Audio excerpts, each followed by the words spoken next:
नमस्कार. महाराष्ट्रातील विविध क्षेत्रातील बातम्या झटपट आपल्या मोबाईलवर पाहण्यासाठी लगेचच सबस्क्राईब करा राष्ट्रशक्ती लाईव्ह न्यूज आणि सोबत बेल आयकॉन प्रेस करायला विसरू नका.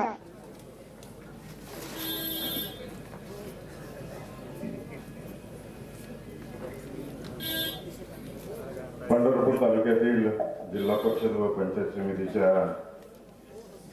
इलेक्शन निमित्त या ठिकाणी उपस्थित असलेले आपल्या सर्वांचे लाडके नेते आदरणीय मोठे दादा,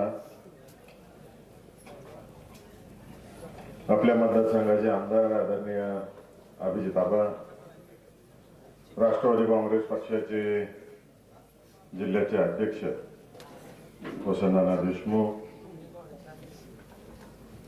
तालुक्याचे अध्यक्ष अतुल चव्हाण, महिला अध्यक्ष पल्लवीताई पाटील, स्टेजवर उपस्थित असलेले सर्वच मान्यवर लोक आणि माढा लोकसभा मतदारसंघातील अत्यंत अशी माझ्यासमोर बसलेली स्वाभिमानी जनता की ज्यांच्या कृपेमुळं मी खासदार झालो आणि अभिजितदादा आमदार झाले.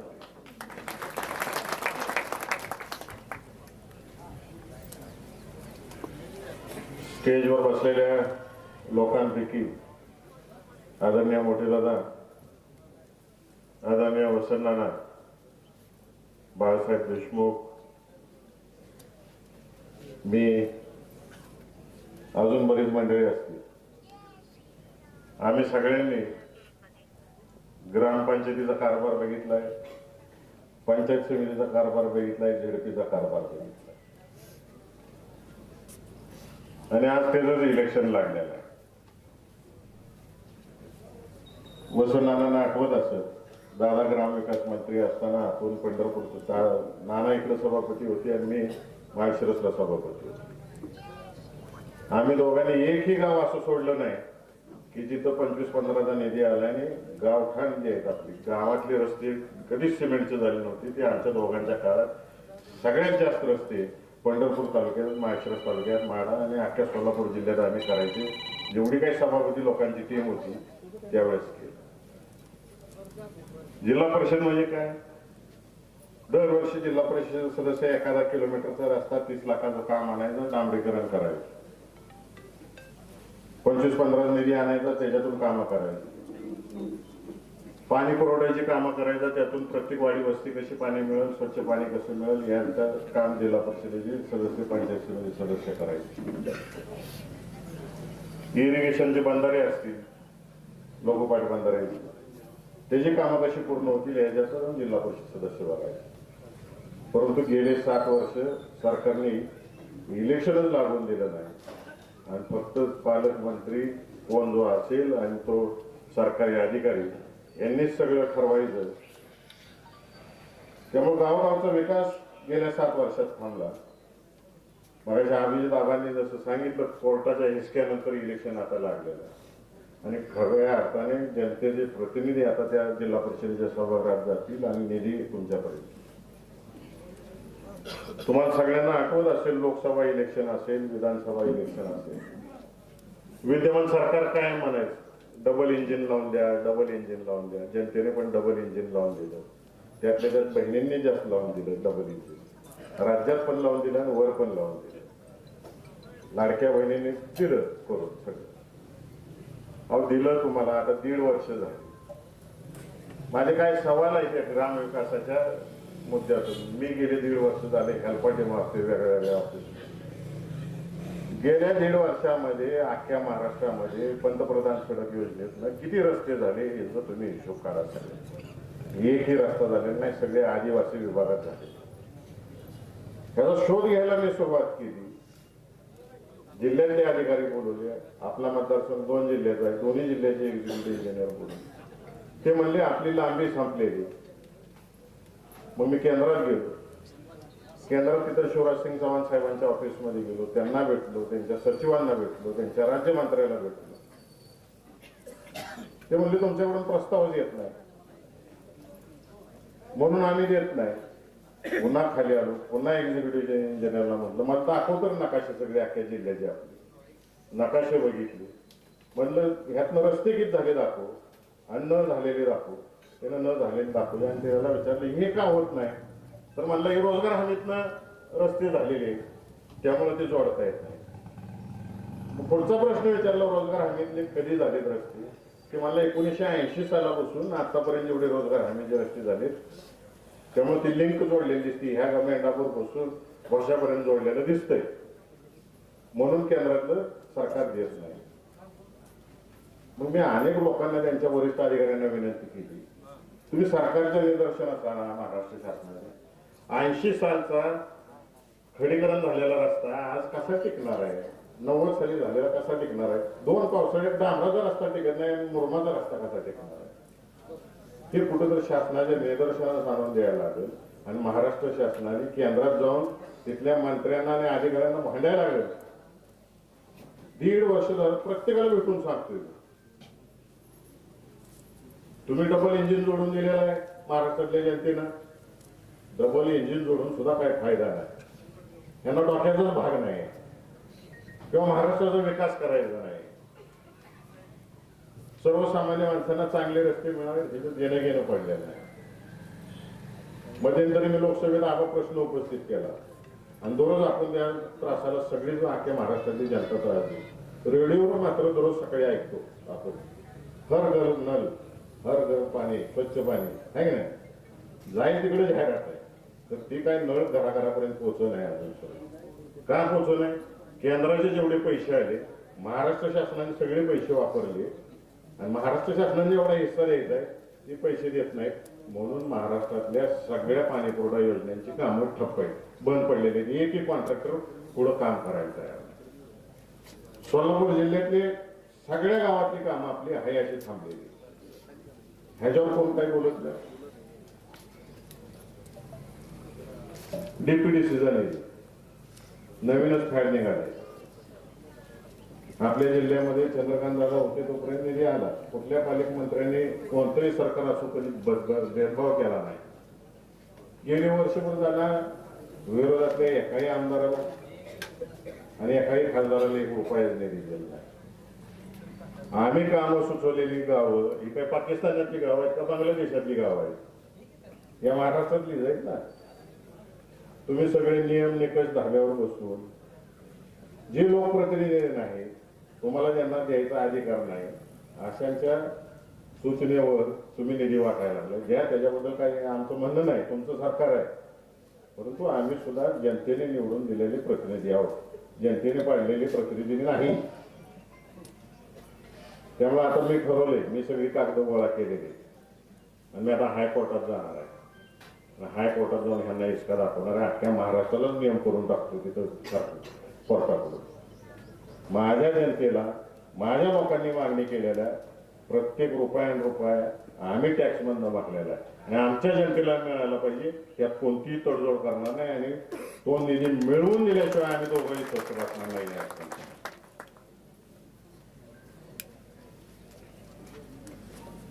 आबा मगाशी बसल्या मला एक सुचलं,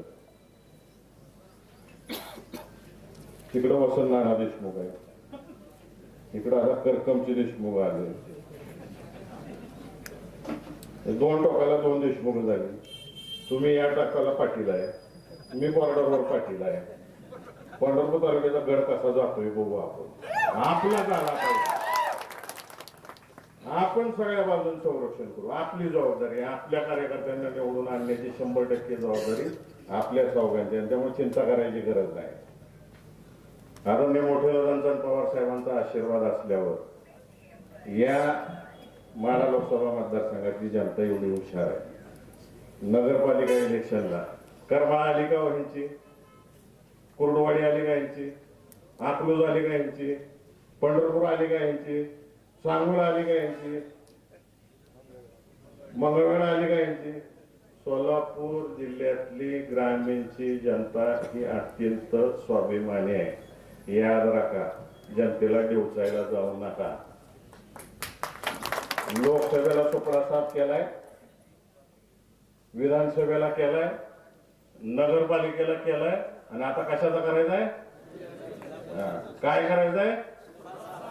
पूर्ण सुपडा साफ करायचा आहे. यांना पाणीच दाखवायचं आहे आपल्या जिल्ह्याचं काय आहे. आणि आवर्जून सांगायचंय, मी गेले अनेक वर्ष झालं बघतोय आणि आपण सगळे बघतो, आपलं सगळ्यात महत्वाचं तीर्थक्षेत्र पंढरपूर, तिथं पाण्याची अवस्था काय आहे, उजनीच्या पाण्याची अवस्था काय आहे आणि याचे दुष्परिणाम कित्येक पिढ्या पुढे होणार आहे. म्हणून मी केंद्रीय पोल्युशन बोर्डाला जाऊन भेटलो आणि त्या माझ्या विनंतीवर आता येत्या 28 तारखेपासून 30 तारखेपर्यंत केंद्राची पोल्युशन बोर्डाची टीम भीमा नदीचं सर्वेक्षण करण्यासाठी येणार आहे. पुणे जिल्ह्यापासून सुरू करणार आहे आणि आपल्या पंढरपुराच्या मंदिरापर्यंत मी त्यांना स्पॉट लिहून दिलेले. या सगळ्या स्पॉटचं सर्वेक्षण करून त्याचा अहवाल तयार करून केंद्र शासन महाराष्ट्र शासनाला हे प्रदूषण कसं रोखायचं या बाबतीचे आदेश देणार आहे. जे जे काही जबाबदारी तुम्ही माझ्यावर आबांवर टाकताय, आम्ही तत्परतेनं करण्याचा प्रयत्न करतोय. आबा, माझं एक विनंती आहे की मोठ्या दादांनी या जिल्ह्याचे पालकमंत्री असताना एक स्वप्न बघितलं होतं आणि ते जिल्ह्याच्या दृष्टिकोनातून बघितलं. आपल्या सोलापूर जिल्ह्याचं मध्यवर्ती ठिकाण म्हणजे मेंढापूर येथे, मेंढापूर मोडणी हा परिसर हा सगळ्यात सेंटर आहे. आबा, आपण दोघं मिळून 1000 एकर जमीन शोधून काढायची आणि आपल्या जिल्ह्याचं एअरपोर्ट इथं झालं पाहिजे. सगळ्या तालुक्यांना इथून येता जाता MIDC तर आल्याच पाहिजे, परंतु पंढरपूरला येणारा भाविक सुद्धा आपली शहरं कधी वाढणार आहे जेव्हा दळणवळण व्यवस्थित होणार आहे. दादांनी त्या काळी बांधकाम मंत्री असताना 3 पदरी रस्ते केले, पंढरपूरला जास्तीत जास्त भाविक यावे. नंतर दादा खासदार झाले, दादांनी गडकरी साहेबांना पत्र लिहिलं, गडकरी साहेबांनी सगळेच रस्ते पंढरपूरच्या दिशेने येणारे 6 पदरी केले. आपला हा एवढा राहिला होता, ते सुद्धा मी पत्र गडकरी साहेबांना दिलं. सर्वे झाला, आता त्याची टेंडरची प्रोसेस चालू झालेली आहे. म्हणजे आपला टेंभुर्णी पंढरपूर रस्ता सुद्धा पूर्ण 4 पदरी होऊन जाणार आहे आणि सिमेंटचा रस्ता होणार आहे. जे जे काय करता येते ते करतोय. विमानतळ जर झालं आणि ह्या परिसरात झालं तर पूर्ण जिल्ह्याचं सेंटर होणार आहे आणि यातून नुसतं प्रवासी वाहतूक होणार नाही, आपल्याला बघायचं कार्गो वाहतूक कशी होईल. म्हणजे या भागात जे काही बेदाणा उत्पादन होते, केळीचं उत्पादन होते, जे जे काही शेतीमालाशी निगडीत गोष्टी आहेत त्या देशभर गेल्या पाहिजेत, परदेशात गेले पाहिजेत. या दृष्टीने आपण प्रयत्न करूया. आणि मी तसंच आपण केंद्राच्या RDSS योजनेमधून 5 MVAचा मेंढापूर सबस्टेशनला ट्रान्सफॉर्मर उपलब्ध करून दिला. जेवढं काही केंद्रातून निधी आणता येतोय तो आणण्याचा आपला प्रयत्न चालू आहे आणि त्याचा फायदा सर्वसामान्य जनतेपर्यंत कसा करून देता येईल या दृष्टिकोनातून आमच्या सगळ्यांचा प्रयत्न असेल. मी या ठिकाणी आपल्याला ग्वाही देतो आणि आदरणीय आबांच्या सूचनेवरून डॉक्टर मृदुला तळेकर यांना पश्चिम महाराष्ट्र पहिल्या महिला उपाध्यक्षाच्या नावासाठी आम्ही दोघंही मिळून शिफारसही करू आणि तुम्हाला पदी आणून द्यायची जबाबदारी या ठिकाणी घेतो. तुम्ही सगळ्या महिलांनी सक्रिय राहावं अशी विनंती करतो. आणि आज एक अभिमान वाटला की सगळ्या भगिनी जेवढ्या बोलल्या, मनापासून बोलला, महिलांनी पुढे आलं पाहिजे. आता तुम्ही जिल्हा परिषदेत किंवा पंचायत समितीत जाऊन काम करणार आहे, जे काम केलंय ते जनतेला समजलं पाहिजे आणि बोलायला तुम्ही धाडसाने पुढे येत आहे, एक अभिमान वाटतोय. असंच करत राहावं असं मी आपल्या सर्व भगिनींना विनंती करतो. आणि सक्रिय राहा, नाहीतर सांगताल नवऱ्याला की बघा काय आहे, बिनधास्तपणाने काम बघा. आम्ही सगळेजण तुमच्या पाठीशी उभा राहू. आणि जनतेला जाता जाता विनंती करतो की येणाऱ्या जिल्हा परिषद आणि पंचायत समिती इलेक्शनमध्ये आदरणीय पवार साहेब, आदरणीय मोठे दादा, आदरणीय अजित पवार साहेब, सुप्रियाता यांच्या विचाराची माणसं ZP सभागृहामध्ये घालवा. आपलीच ZP ठेवायची आहे त्या दृष्टिकोनातून आम्ही सगळ्यांनी जिल्हाभर प्लॅनिंग केलेलं आहे. त्या प्लॅनिंगला आजपर्यंत सोलापूर जिल्ह्यातल्या जनतेने साथ दिली, इथून पुढे येत राहावा एवढेच आपल्या सगळ्यांना विनंती करतो आणि आपला स्वाभिमान जागृत ठेवावा अशी विनंती करतो आणि आपल्या सर्वांची जय